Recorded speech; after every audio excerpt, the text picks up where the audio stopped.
The King of Morocco, Mohammed VI, has a surprisingly large fortune of about $9 billion. So how does a king drop that kind of cash? The official residence of the King of Morocco is called Dar al-Makhzen. It's a palace, a church, a seat of power, and a tourist attraction all rolled into one. By today's standards, this palace would cost tens of millions to build. They just don't make classic palaces like they used to. This building has a lot of history, and you really see that in the design. It has a simplistic old-timey look to it with a royal green and gold color scheme. That vibe continues inside when you see huge arcing hallways that probably echo. Then there are fountains, gardens, and places of pure peace. The property is also a notable spiritual center as well as political. It features a small mosque primarily for the king or other heads of state to continue their worship close by. Kings of Morocco have lived in this palace for well over a century. The building was constructed way back in 1864 by Mohammed IV. It was then put under French control in 1912, where the home was made the official base of operation for the leader of Morocco in order to keep the power contained to one place. Then it just stuck and is still the seat of power today. Of course, that might have something to do with those gardens. You can get your own tour of this place with a private guide and driver for just over $40. Small price to pay for seeing such a piece of history. The king's all-time favorite car is his Aston Martin DB7. This car is worth upwards of $151,800. It's also got a top speed of 212 miles per hour and an acceleration time of 3.2 seconds. Knowing the vehicles of world leaders like I do, there's no doubt that this car has thousands of dollars of upgrades as well. I'm talking about bulletproofing, secret exits, and emergency supplies tucked away. James Bond would be so proud. What's really ridiculous are the lengths the king will go just to get some repairs done on his favorite car. He literally flew this baby all the way to the United Kingdom so that it could be serviced by the best of the best. He actually took quite a bit of heat for just how he got it there. Evidently, he used the country's Hercules turboprop military transport unit to take the car to the UK. These babies cost $14 million, and it can cost upwards of $7,000 an hour for it to fly. I'm not sure what his emotional attachment to this particular car is, but clearly it goes deep. In the 21st century, you're legally not allowed to call yourself a king if you don't have a yacht.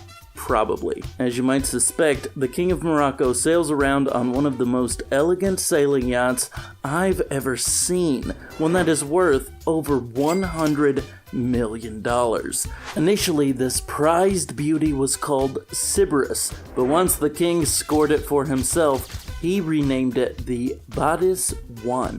It's an elegant 230-foot ship capable of hitting 17 knots, with enough cabins for 12 guests and 11 crewmen. More than that, though, it is a gorgeous, one-of-a-kind work of art. Its dark color scheme, sharp lines, and modern aesthetic all combine into something truly unique. This look continues inside with lush rooms of dark, comfortable furniture, modern art on the walls, and perhaps the best lit bedroom I've ever seen. It has a lot of the basic yacht amenities too, just with the style turned up to 11. That includes a deck area begging for you to have a cocktail, a luscious lounge area, and a private gym. Okay, well, the gym doesn't really look all that elegant, but when did they ever? This yacht caused something of a stir once it was shown off to the public. In fact, it may very well be the crown jewel of his personal possessions. It was designed by the one and only Philippe Briand, along with interior work done by Miami's PH Designs. At the 2017 World Super Yacht Awards, basically the Yacht Oscars, they managed to score Sailing Yacht of the Year year, and another win for the category for sailing yacht 40 meters and above. While that $100 million price tag on this beauty is pretty hefty, it's actually just a drop in the bucket for a ship like this. The annual running cost for this masterpiece is around $10 million. Seeing as he's had this ship since 2018, we know that it's already cost him around $40 million, nearly half what he paid for it. I mean, I guess I understand. How do you part with the two-time Oscar winner of yachts?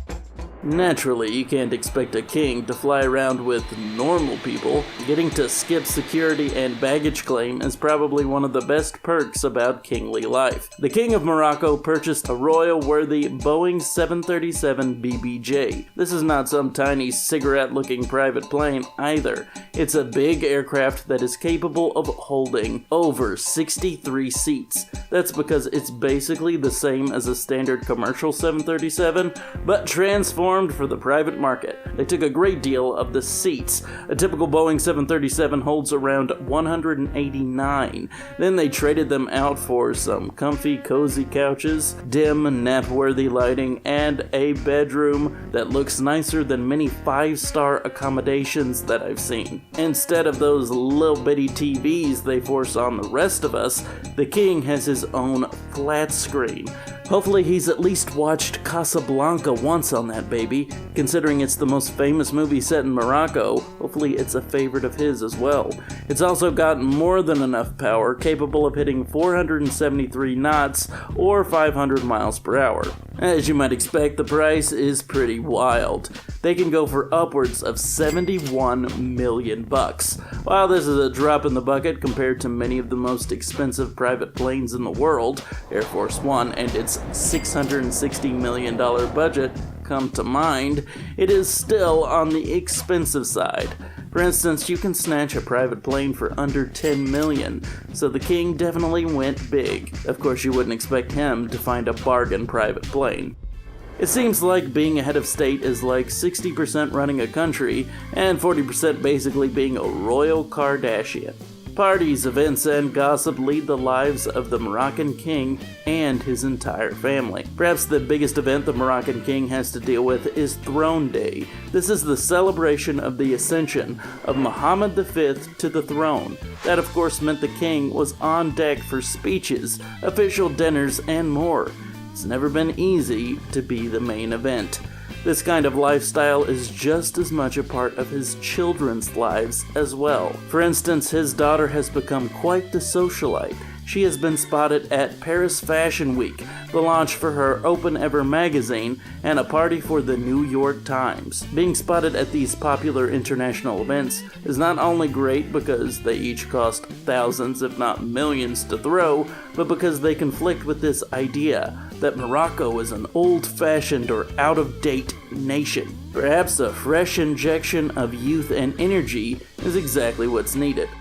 What's amazing about the King of Morocco's life is that his legendary ascension to the throne wasn't the only one that year. King Abdullah II of Jordan also became the king after the passing of his father as well in 1999. Both men rang in the new year with a brand new shiny royal title. Naturally, both of them became friends and confidants. I mean, no one else could really understand what it's like to be a new king for the new millennium. We know that the two regularly contact one another with advice and support in situations ranging from economic strife to attempted coups. While the two may have become kings at the same time, their collected wealths since then are definitely not the same. The King of Jordan is only worth around $750 million. That's right, not even $1 billion.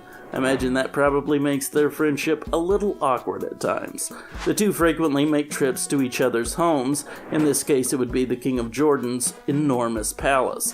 While he might not be as rich as his Moroccan counterpart, I have to say that the King of Jordan's house is definitely superior.